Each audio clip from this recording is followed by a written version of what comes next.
तो ये पूरी तस्वीरें आपको दिखा रहे थे। ये बिहार के पटना से, जहाँ पर बहुजन समाज पार्टी का आरक्षण के जनक कुर्मी महाराजा छत्रपति शाहू जी महाराज, इनके जयंती के मौके पर कि बाबा साहब जो भी निर्णय लेते थे उसका बाधक गांधी जी हुआ करते थे। और इन्होंने बाधक बाधक हाँ, इन्होंने कभी भी जो बाबा साहब जो शुरू में जो कष्ट उठाए थे वो सारा उसको निवारण करना हर हालत में चाहते थे, लेकिन जब भी ये आदमी आज अमर अनशन करता था, है ना, इसलिए इस पर पुनः पैक पर जितना भी बोला जाए बहुत समय लगेगा, इसलिए इतना ही। धन्यवाद। राष्ट्रपिता है महात्मा गांधी। नो राष्ट्रपिता तो हमारे ज्योतिबा फूले हैं। इनका कहीं संविधान में है, कहीं राष्ट्रपिता। साहू जी हमारे आरक्षण के जनक थे। इसी के शुभ अवसर पर ये बिहार का कृष्ण मेमोरियल हॉल में कार्यक्रम है और बिहार में ये बदलाव का संकेत है। साधु जय भीम, मैं हूं इंजीनियर स्नेहा और आप देख रहे हैं नेशनल चौपाल। इस वक्त हम बिहार के पटना में हैं, जहां पर आज छत्रपति शाहू जी महाराज, इनके जयंती के मौके पर बहुजन समाज पार्टी के मुख्य नेशनल कोऑर्डिनेटर आकाश आनंद पहुंच रहे हैं। आप देख सकते हैं कि यही वो जगह है जहां पर बहुजन समाज पार्टी का कार्यक्रम होने जा रहा है और जयंती समारोह बहुजन समाज पार्टी के माध्यम से मनाई जा रही है। बता दें, छत्रपति शाहू जी महाराज आरक्षण के जनक है और कुर्मी राजा है, बैकवर्ड कम्युनिटी से आते हैं और उन्होंने तमाम पिछड़ों के लिए 50% रिजर्वेशन की व्यवस्था की थी। और ये बात जो है बहुजन समाज के लिए ये बड़ी महत्वपूर्ण बात है, क्योंकि रिप्रेजेंटेशन देने का काम जो है छत्रपति शाहू जी महाराज करते हैं। और बहुजन समाज पार्टी के आइकन के रूप में अगर आप देखते हैं तो उनमें महात्मा ज्योतिराव फुले, छत्रपति शाहू जी महाराज, नारायण गुरु, डॉक्टर बाबा साहब अम्बेडकर, मान्यवर कांशीराम साहब, ये अक्सर आपको दिखाई देते हैं। और यही कारण है कि बहुजन समाज पार्टी इनकी जयंती के मौके पर इस प्रकार के कार्यक्रमों का आयोजन करती है, संबोधन होते हैं और इतिहास का लेखा जोखा जो है वो ऐसे कार्यक्रमों में एक बार लिया जाता है। तो लोगों से हम बातचीत करने की कोशिश करते हैं, आपको दिखाते हैं वो सारी चीज़ें कि किस प्रकार से तैयारियां हो रही है। तो जहाँ पर ये कार्यक्रम हो रहा है बहुजन समाज पार्टी का, वहाँ की ये खासियत भी होती है कि आप यहाँ पर देखिए तथागत गौतम बुद्ध, डॉक्टर बाबा साहब अम्बेडकर, इनकी प्रतिमाएं, अशोक स्तंभ, हाथी, बहन जी की फ़ोटोज़, बहुजन समाज पार्टी के जो गमछे हैं, नीले गमछे, किताबें, ये बहुजन समाज का कल्चर है और उस कल्चर को रिप्रेजेंट करते हुए ये तमाम चीज़ें आप देख पा रहे हैं। ये चीज़ें आपको बहुजन समाज पार्टी के कार्यक्रमों में आपको देखने को मिलेंगी। अन्य राजनीतिक दलों में इस प्रकार की चीज़ें जो है वो बहुत कम होती हैं। बहुजन समाज पार्टी एक मिशन मूवमेंट अपने आप को कहती है। हमेशा आपने सुना होगा बहन कुमारी मायावती जी अक्सर ये कहती है कि हमारी पार्टी बाद में है, राजनीतिक दल बाद में है, उससे पहले हम एक सामाजिक आंदोलन है। और ये जो चीज़ें आपको दिखा रहे हैं ये सामाजिक आंदोलन के प्रतीक हैं। चाहे आप यहाँ महापुरुषों की प्रतिमाएं देखिए, ये प्रतिमाएं बहुजन आंदोलन का प्रतीक है। ये मूर्तियाँ, ये किताबें, ये झंडे, नीले झंडे, पंचशील ध्वज, ये तमाम चीज़ें ये बहुजन आंदोलन को रिप्रेजेंट करती हैं और जिसको लेकर बहुजन समाज पार्टी अपने आप को कटिबद्ध मानती है कि हम इस आंदोलन को आगे बढ़ा रहे हैं। ये सारी तस्वीरें आप देखिए, किताबें यहाँ काफ़ी महत्वपूर्ण है, चाहे भारत का संविधान हो या मान्यवर कांशीराम साहब की लिखी हुई किताब चमचा युग हो, ये समाज को हमेशा मार्गदर्शन करती रहेगी। भारत का संविधान देश का मार्गदर्शन करेगा और चमचा युग बहुजन समाज का, कि वो अपने नेता को पहचाने। तो ये किताबें जो है ये बहुजन समाज की विरासत है। इसी के साथ तमाम वो किताबें जहाँ पर सावित्रीबाई फुले का जिक्र हो, पेरियार रामास्वामी का जिक्र हो, बुद्ध का जिक्र हो, महात्मा फुले का जिक्र हो, संत कबीर हो, इन तमाम किताबों को आप एक बार देखिए, इन चित्रों को देखिए।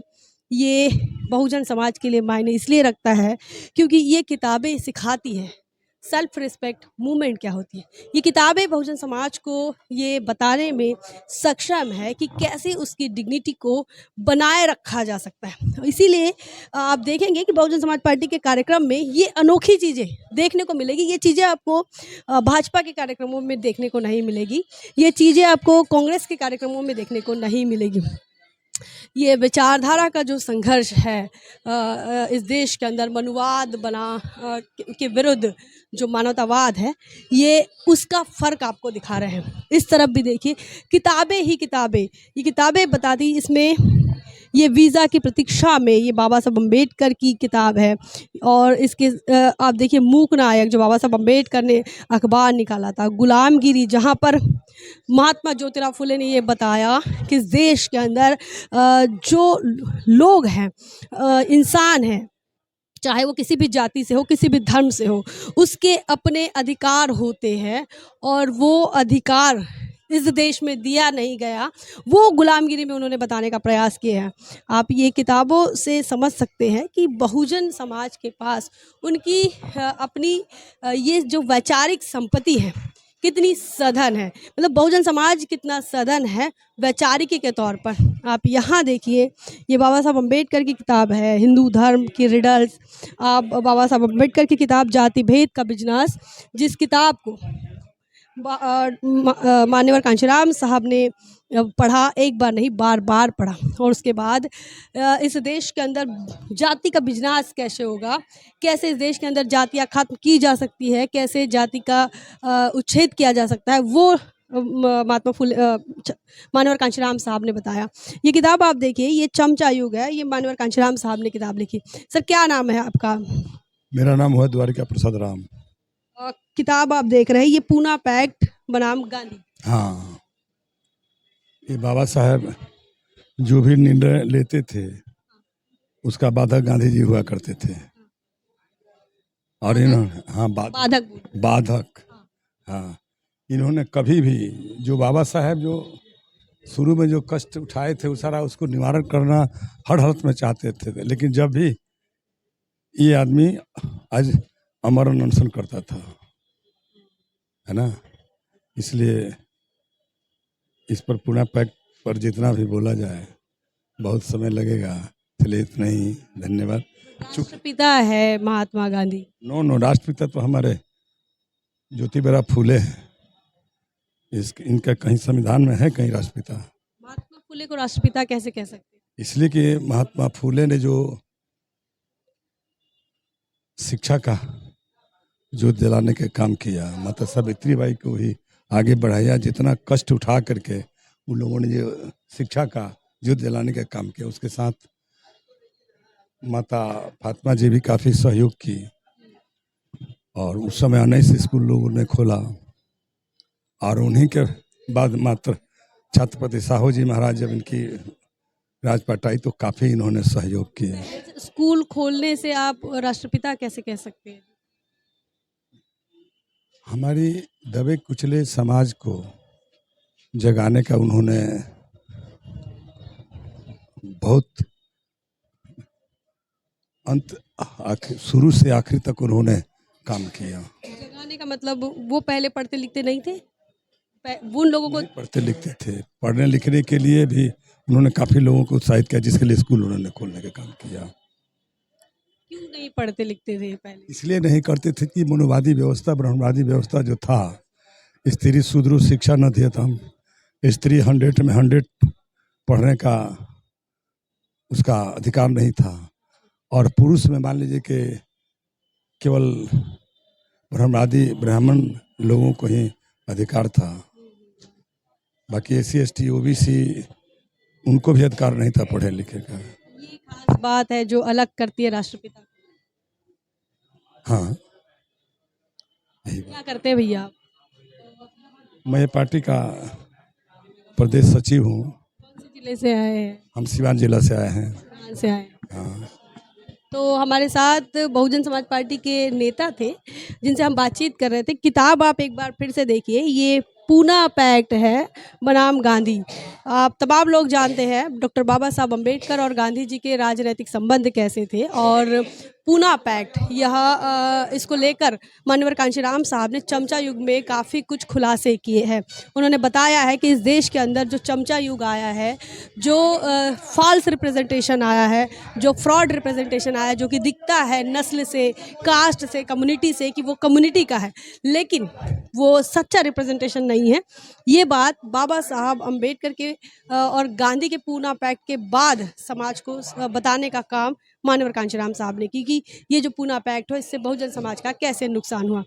हम आप इनसे बात करेंगे। भाई कहाँ से आए हैं चाचा? हम लोग आए राजधनवार से।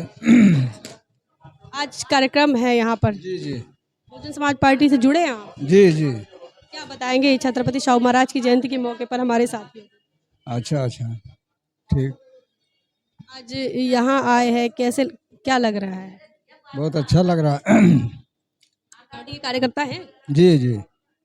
क्यों है बसपा के साथ? मुस्लिम समाज तो आरजेडी के साथ है जनरली। नहीं नहीं, हम लोग इनके साथ हैं। जी जी। आरजेडी के साथ नहीं? नहीं, क्या दिक्कत है आरजेडी में? दिक्कत है, बहुत सारा समस्या होता है, जैसे जिसमें जो पार्टी में समझ में आता है अच्छा उसी में जोड़ा जाता है, और क्या। इसलिए हम जोड़े हैं इसी में। कितने सालों से आप बसपा के साथ हैं, ऐसा कुछ, या अभी अभी आए? नहीं, अभी फिलहाल आए हैं। किसी के साथ आए? जी जी। क्या नाम है आपका? मुकेश कुमार वर्मा। क्या बताएंगे, आज छत्रपति शाहू जी महाराज की जयंती है, बसपा का गमछा है तो काफ़ी कुछ जानते भी हैं आप। छत्रपति साहू जी हमारे आरक्षण के जनक थे। इसी के शुभ अवसर पर ये बिहार का कृष्ण मेमोरियल हॉल में कार्यक्रम है, और बिहार में ये बदलाव का संकेत है। बदलाव का संकेत? हाँ। क्या चाहते हैं, नीतीश कुमार बाहर हो जाए सत्ता? नीतीश कुमार बाहर सत्ता से होंगे, क्योंकि उनका कोई ठिकाना नहीं है, कब क्या कर देंगे, कब महागठबंधन में चल जाएंगे, कब एनडीए में रहेंगे, इसकी कोई गारंटी नहीं है। कोई गारंटी नहीं है? ऐसे क्यों कह रहे हैं? वो तो भाई जो भी कर रहे हैं वो कह रहे हैं कि वो इस देश मतलब बिहार के पिछड़ों के लिए कर रहे हैं। जैसे बोलने के लिए जितने भी एनडीए से लेकर के महागठबंधन के सारे लोग तो अब पिछड़ों के ही राजनीति कर रहे हैं, अंगड़े के राजनीति तो को करते नहीं हैं। सारे लोग संविधान का बुक लेकर के जो है सो चलते हैं, लेकिन संवैधानिक अधिकार दिलाने में सारे लोग असक्षम हैं। एक वही अधिकार मिल सकता है जो बहुजन समाज पार्टी है बहुजन समाज पार्टी दे सकती है। और भी लोगों से बातचीत करने की कोशिश करेंगे। क्या नाम है आपका? रामकृष्ण, कहाँ से आए हैं? पटना से। पटना से आए हैं। यहाँ बहुजन समाज पार्टी के इस कार्यक्रम में शामिल होने आए हैं? हाँ, कैसे देख रहे हैं इस कार्यक्रम को? कुछ होगा बदलाव बिहार में? अभी जैसा यहाँ पे देखने को मिल रहा है तो जाहिर सी बात है, बदलाव का रंग अभी दिखने लगा है। दिखने लगा है। क्यों बदलाव चाहते हैं? नीतीश कुमार कह रहे हैं कि उन्होंने काफ़ी विकास किया है। नीतीश जी अगर विकास किए हुए रहते तो सभी पब्लिक को त्रस्त नहीं हो पाती। अभी सभी जगह पे बेरोजगार बहुत बढ़ गई है। त्रस्त है लोग। सभी लोग बिहार में त्रस्त है लालू जी के, ये नीतीश जी के विचारधारा को लेकर के। क्या हो रहा है, समाज में भाईचारा नहीं बना पाए नीतीश कुमार? नहीं।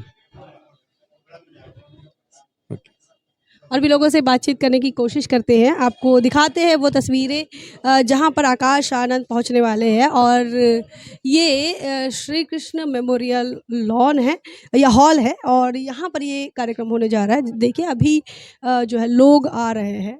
लगभग शुरुआती दौर की जो कुर्सियां हैं वो भर चुकी हैं, और आप अगर देखेंगे तो ये भव्य मंच जहाँ पर बहुजन समाज पार्टी के बिहार के प्रदेश की कमेटी आएगी और वो यहाँ पर मौजूद होगी।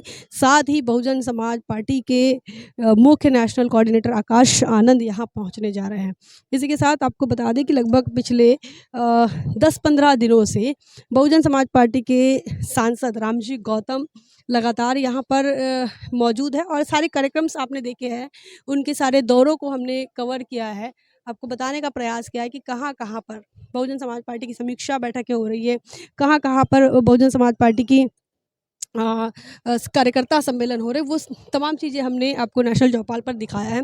और अब वो जो कार्यक्रम चला था लगभग 22 जगह पर जो कार्यक्रम चला था, वो उन 22 कार्यक्रमों का यह जो एक मुख्य कार्यक्रम है अब उसे इसके साथ जोड़ा जा रहा है, और इसके बाद फिर आने वाले 5 जुलाई से फिर नया दौरा बहुजन समाज पार्टी के सांसद रामजी गौतम इनका शुरू होगा। तो इसी के साथ आपको बता दें कि हाँ, बहुजन समाज पार्टी की राष्ट्रीय अध्यक्ष बहन कुमारी मायावती जी ने केंद्रीय प्रभारी भी लगा रखे हैं, एडवोकेट सुरेश राव साहब है। इसी के साथ आपको बता दें कि उमा शंकर गौतम जी है, जो कि बहन मायावती जी काफ़ी खास है, करीबी माने जाते हैं, और बहुजन समाज पार्टी के प्रदेश अध्यक्ष शंकर महतो जी हैं। ये तमाम लोग, और यहाँ आपको ये मुख्य तौर पर एक बात भी बता दें कि यहाँ अनिल कुमार चौधरी है, जो कि पिछड़ों के लीडर हैं, और उन्होंने अपनी पार्टी का विलय बहुजन समाज पार्टी में किया, और यहाँ अनिल कुमार चौधरी जी भी मौजूद रहेंगे, जिन्हें ये पूरी तस्वीरें आपको दिखा रहे थे। ये बिहार के पटना से, जहाँ पर बहुजन समाज पार्टी का आरक्षण के जनक कुर्मी महाराजा छत्रपति शाहू जी महाराज इनके जयंती के मौके पर यह जो समारोह लगा, समारोह कार्यक्रम जो लगा है, उसकी तस्वीरें। इन तमाम चीज़ों को लेकर क्या कुछ देखते हैं, कैसे क्या कुछ सोच रहे हैं, कमेंट सेक्शन में लिखिए ज़रूर। बने रहे नेशनल चौपाल पर, तब तक के लिए जय भीम, जय भारत।